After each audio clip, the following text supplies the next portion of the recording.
मित्रांनो, स्वागत आहे तुमचं डे 15 डेली व्लॉगमध्ये. तर मी आता चाललो आहे परत बँकेमध्ये. तर आज ते देणार होते सोमवारी, तर आता मी चाललो आहे.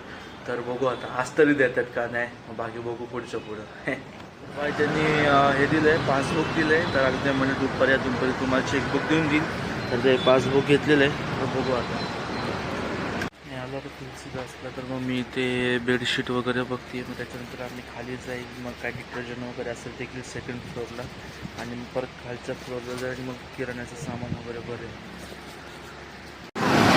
मी बँकमध्ये आलो, ठीक आहे. म्हणजे एवढं फटकन आलो गाडी घेऊन. का माहिती का, 3 वाजता येतं चेकबुक घ्यायला, मी विसरून गेलो. आत्ता 5 वाजले, एक्झॅक्ट 5 वाजले. मला वाटलं झालं संपलं. म्हणलं आता काय चेकबुक, मला लक्षात आलं मामाचा फोन आला. मी पटकन आलो पळत. आता हे लोक म्हणतात की आता उद्या चेकबुक काय राव, किती वेळा फेऱ्या मारू मला समजत नाही. बघू आता उद्या पण जर नाही दिलं, डायरेक्ट मी आता आतमधलाच व्हिडिओ करणार या लोकांचा. मग बघू आता पुढचं पुढं. कंटाळा आला राव.